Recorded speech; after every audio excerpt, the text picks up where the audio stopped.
My family mocked me for living in a toxic warehouse, then tried to sue me for turning it into a penthouse. Hi, I'm Harry, 36, and last month my family tried to sue me for the penthouse I built from rubble. The letter came at 8 a.m. on a rainy Tuesday. Hand-delivered, thick cream cardstock, raised lettering. Vanguard Development Group. I sat at the 14-foot live-edge walnut table I milled myself, staring at the number in the center. $3. 3 million. Rain lashed the 20-foot industrial windows behind me, the skyline a blur of gray steel and ambition. 10 years ago, this was a wasteland, graffiti, broken glass, forgotten zoning. Now, Ironworks Arts District. Most expensive zip code in the state. And I owned the crown jewel, Building 4B. The old textile warehouse. My phone buzzed. A text from my brother, Julian. We're outside. Buzz us in. We need to talk. I hadn't given them the address. But when your face is on the cover of Modern Living with the headline Industrial Renaissance, it's not hard to find. I pressed the intercom. Gates open. Freight elevator to 4. My chest tightened. Same feeling I used to get in high school when Dad would ask to see my report card, knowing it couldn't compete with Julian's. 10 minutes later, the old elevator groaned open. Julian stepped out first. Bespoke suit too tight in the gut. Thinning hair slicked back. Behind him, Mom. Pearls. Lipstick. Eyes wide. They weren't looking at the home I built. They saw square footage. Floating staircases. The chef's kitchen that used to be a loading dock.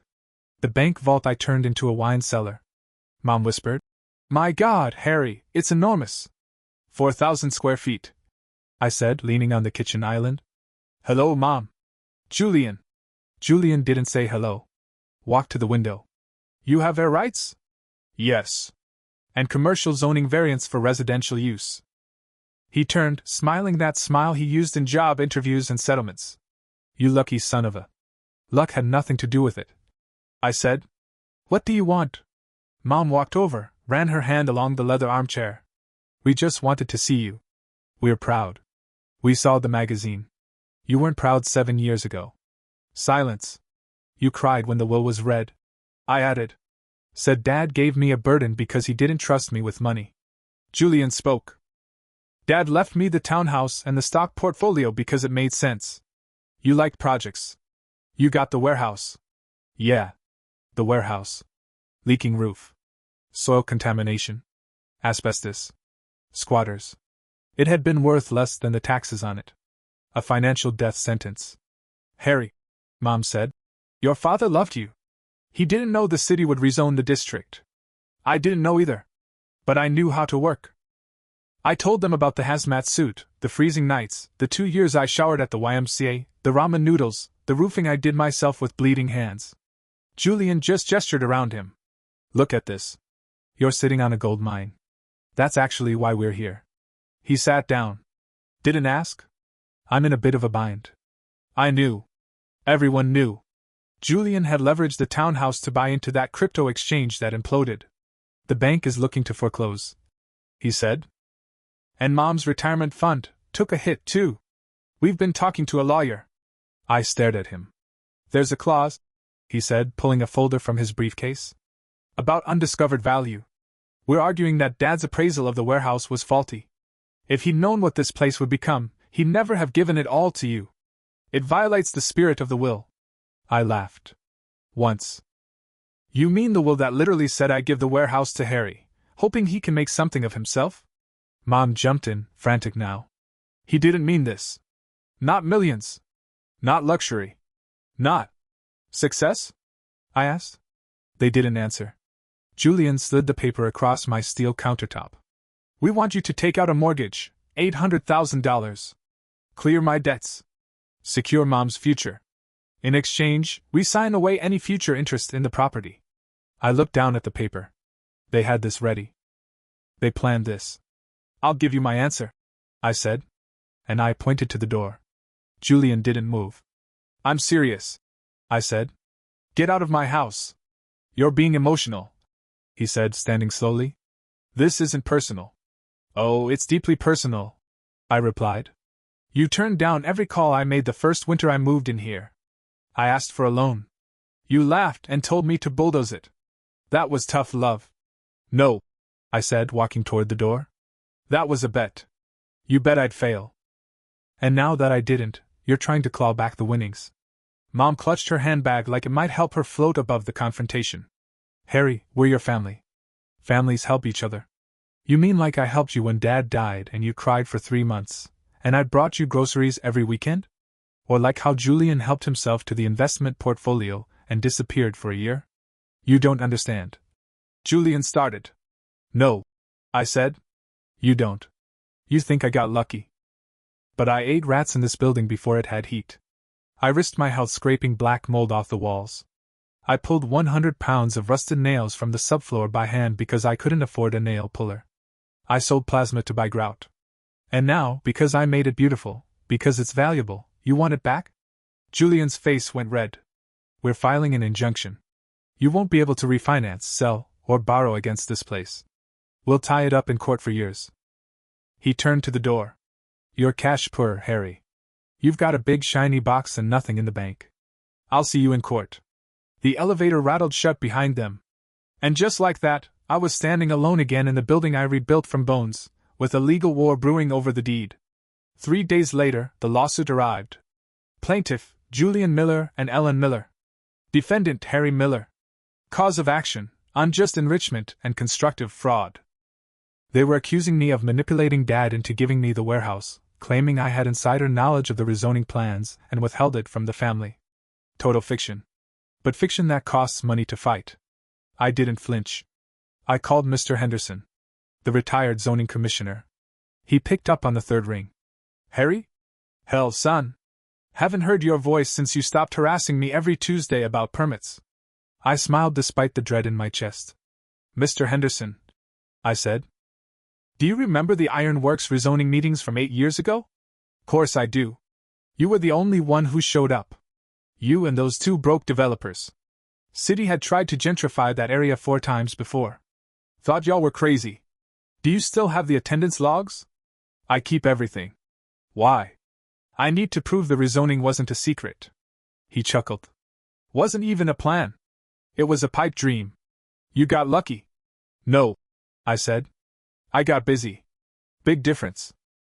I spent the next 10 days building my case like I built this home, nail by nail, detail by detail. I went to the library.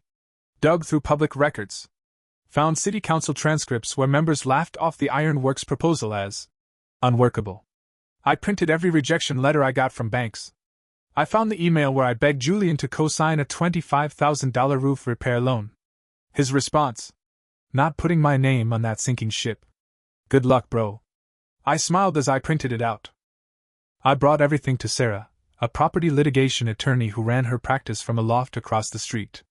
Wore Doc Martens with her suits. Spoke in full sentences, no filler. She flipped through my binder of evidence. This is brutal, she said. They're arguing you defrauded your dead father. But what you inherited wasn't a gift, it was a liability. Can we stop them? We can do better, she said, eyes gleaming. We can end them. And that's when I realized I wasn't the underdog anymore. This was my city now. And they were trespassing. The deposition was set for 2 weeks later. It was held in a downtown office with too much glass and not enough soul. One of those rooms where people wear cufflinks to betray their siblings. Sarah and I sat at the polished mahogany table, my binder of evidence neatly stacked in front of us. Across from us, Julian, Mom, and a lawyer who looked like he wore Bluetooth earpieces in the shower. Julian had his best courtroom suit on, same one he wore to Dad's funeral. He was going for the whole concerned son wrong by his scheming brother look. Mom clutched a tissue and dabbed her eyes, but there were no tears. Just nerves. Sarah opened with a bomb. She slid a single document into the center of the table. Exhibit A, she said, calm as a surgeon.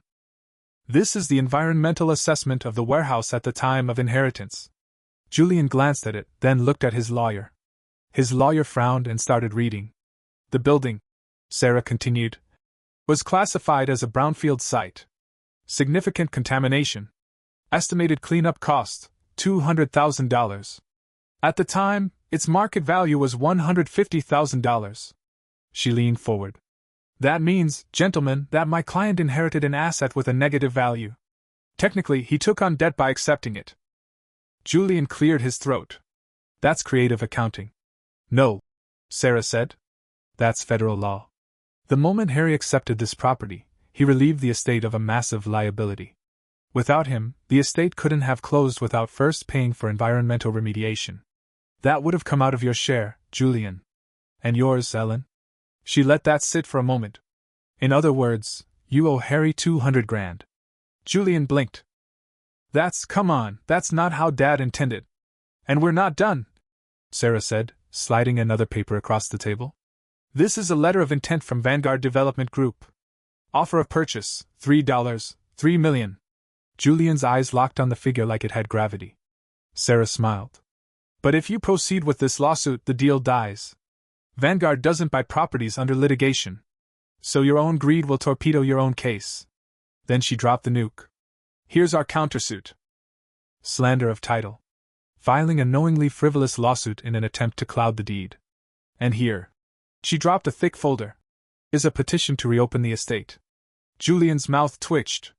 We believe the townhouse you received was undervalued at the time of probate. Zillow records show it was worth closer to $1. $1 million, not $850,000. We are seeking retroactive correction of valuation, with interest, plus damages, plus repayment of the environmental liability Harry absorbed. Julian looked to his lawyer. His lawyer stared at the papers like they were made of snakes.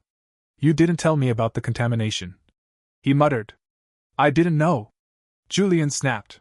Too bad, Sarah said. Ignorance isn't a defense. She turned to Mom. And Ellen? You told everyone Harry got the better deal. You watched him freeze, starve, scrape together every dollar. And now you're here trying to take what he bled for? That's not motherly love. That's opportunism. Mom burst into tears. Real ones this time. Harry, please, she begged. Don't do this. We're your family. I looked at her. Really looked at her. At the woman who had spent her whole life apologizing for Julian, praising his failures while dismissing my work as hobbies. I'm not doing anything, Mom, I said. I'm protecting what's mine. And fixing what you two broke. They signed the quitclaim deed. 10 minutes. That's how long it took. 10 minutes of whisper fighting, of flared nostrils and white knuckles. Julian looked like he might puke. But they signed. They renounced all future interest in the property. We left that conference room and walked straight to Vanguard's office. I signed the deal that day. The sale closed 30 days later. I spent my last night in the warehouse sitting on the concrete floor, surrounded by nothing but memory and brick. I remembered the mold. The rats. The puddles from the leaking roof. The sound of the freight elevator groaning in the dark like a dying animal. It had tried to kill me. And I had made it beautiful. I walked out of that building lighter than I had been in a decade. The wire hit my account the next morning. After taxes, closing fees, and paying off the small mortgage I'd taken to finish the upstairs mezzanine, I cleared $2. $4 million. And I knew exactly what to do next. I didn't buy another property. Didn't flip a brownstone. Didn't drop a deposit on some glass and marble condo downtown with infinity pools and concierge yoga. I bought a boat. A 45-foot catamaran, built for blue water sailing. Twin diesels. Solar. Full galley. The works. She was docked in a marina on the Gulf when I first saw her, clean lines, solid hull, wind whispering through the halyards like a promise. I paid in full. No haggling. No financing. When the broker asked what I wanted to name her, I said, Variance. He raised an eyebrow. Like the legal kind? Exactly. I moved aboard 2 weeks later with nothing but clothes, tools, and a dented red toolbox I'd had since I was 19. The same one I used the first day I stepped into the warehouse. It still had paint chips under the lid, and a broken hinge. I didn't care. That box and I had history. I sailed south, stopping in sleepy marinas and coastal towns that looked like postcards come to life. I fished. I fixed things. I learned to rig sails and bleed diesel lines and make espresso while underway. The first time I dropped anchor in the Keys and watched the sunset turn the ocean into molten bronze, I laughed. Not because I was happy, though I was, but because none of this was supposed to happen. I wasn't supposed to win. I was the backup son. The one who got the warehouse because no one else wanted it. Julian was the prodigy. The man in the tailored suit, shaking hands with bank managers, talking about capital gains and managed funds. I was the kid with calluses and rust under his fingernails. And now? He was probably back in the city, broke, living in some forgettable apartment with Mom, microwaving dinners and blaming me for their choices. I didn't care. I changed my number. Deleted my social media. Told the marina office not to forward any mail unless it came from the IRS or a parts supplier. Out here, no one knew me as Harry, the guy who made the warehouse into gold. I was just Harry. The guy with the catamaran named after a zoning loophole. Some nights, I sit on the deck with a beer in one hand and the ocean in my ears, and I think about that first winter. The cold. The loneliness. The constant fear that I was wasting my life chasing a fantasy with no backup plan. And then I look around. The stars overhead. The quiet hum of the inverter. The toolbox rusting in the hull. And I smile. Because I didn't just rebuild a building. I rebuilt me. I got a message in a bottle. Okay, not literally. But the email came through the emergency contact form on the marina's website, which might as well have been a bottle floating in from shore. It was from Julian. Subject, just talk. I read it twice. He had to dig through 3 layers of obscurity to even find that form. No phone number, no address, no direct email. Just, hey, if this is still Harry, please read. I clicked it. Harry. I know you probably don't want to hear from me. And I don't blame you. But I've been doing some thinking. And I owe you an apology. Maybe more than one. Maybe 100. I messed up. We messed up. I let fear and greed cloud my judgment. Mom's not doing well. She's talking about selling her jewelry to pay rent. We're scraping by. And I guess I didn't realize how hard you had it back then. I thought you were stubborn. But I see now you were just brave. Anyway, I'm sorry. I wish things had gone differently. Jay. I closed the laptop. Left it on the NAV desk and stepped outside into the moonlight.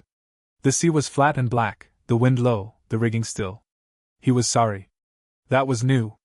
But was he sorry because he understood now, or because the gravy train had left the station and he wasn't on it? I sat on the deck and thought about it for a long time.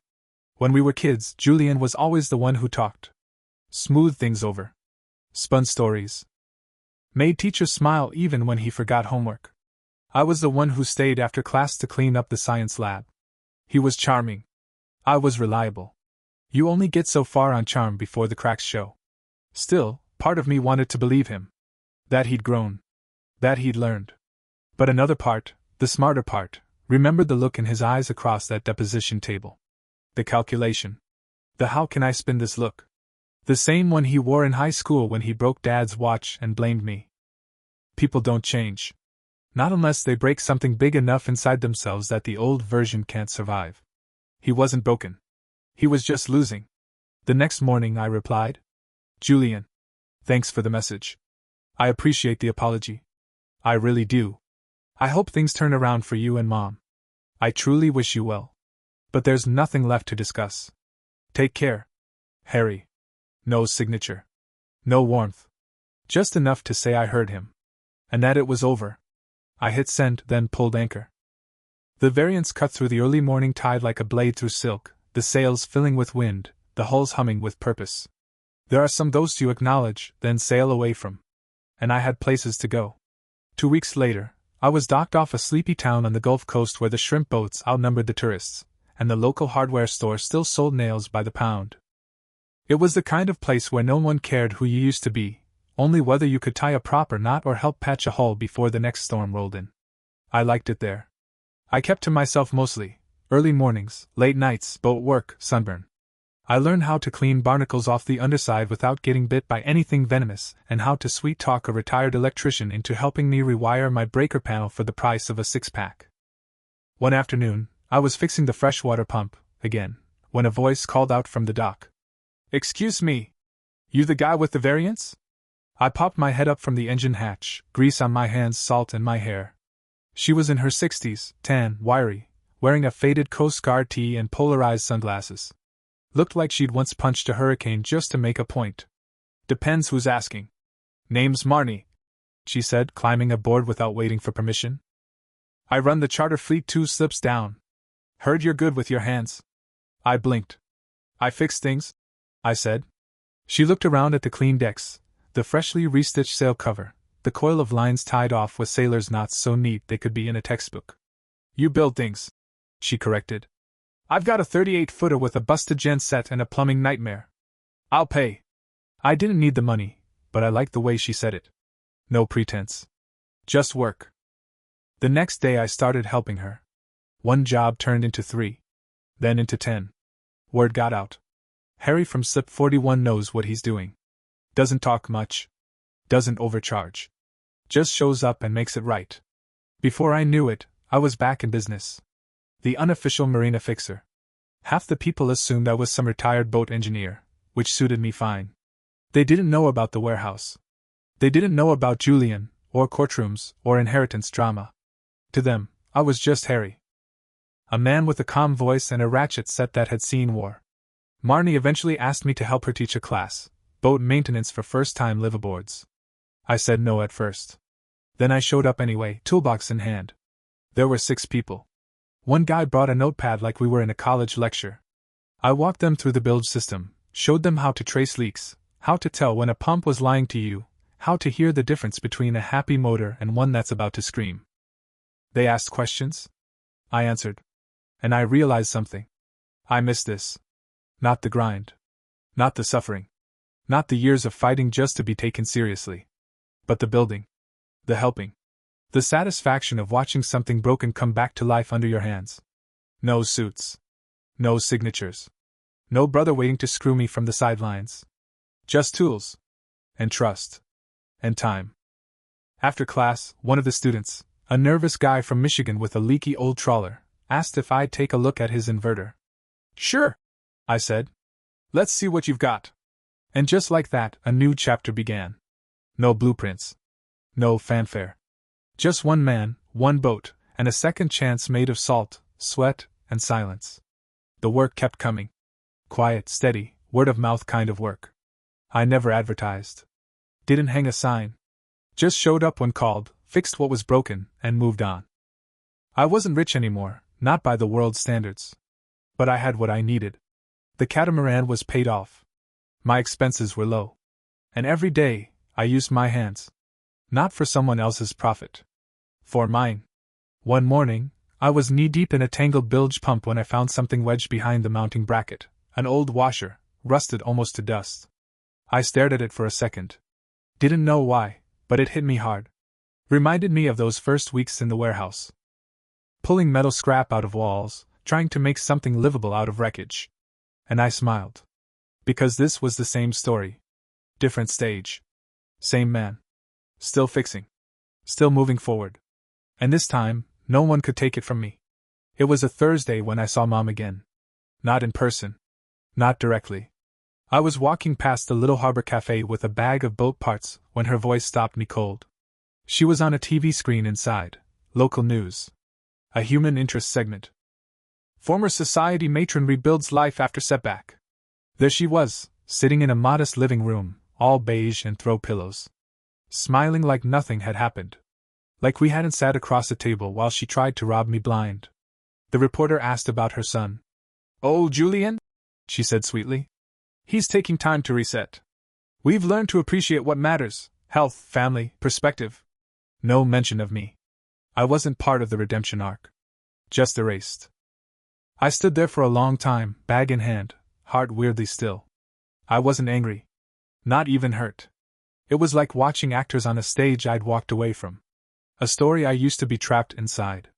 Now, I had a boat to get back to. A wiring panel to reassemble. A friend waiting to split a beer at sunset. She could tell whatever story she wanted. I was too busy living mine. The wind picked up that night, gentle but steady. I stood at the helm, watching the sails fill, the marina shrinking behind me.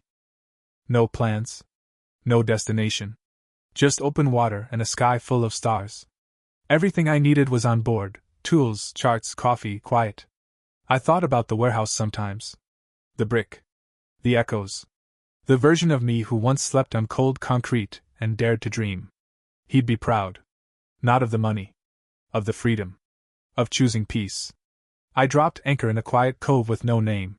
No cell signal. No noise but the sea tapping against the hull.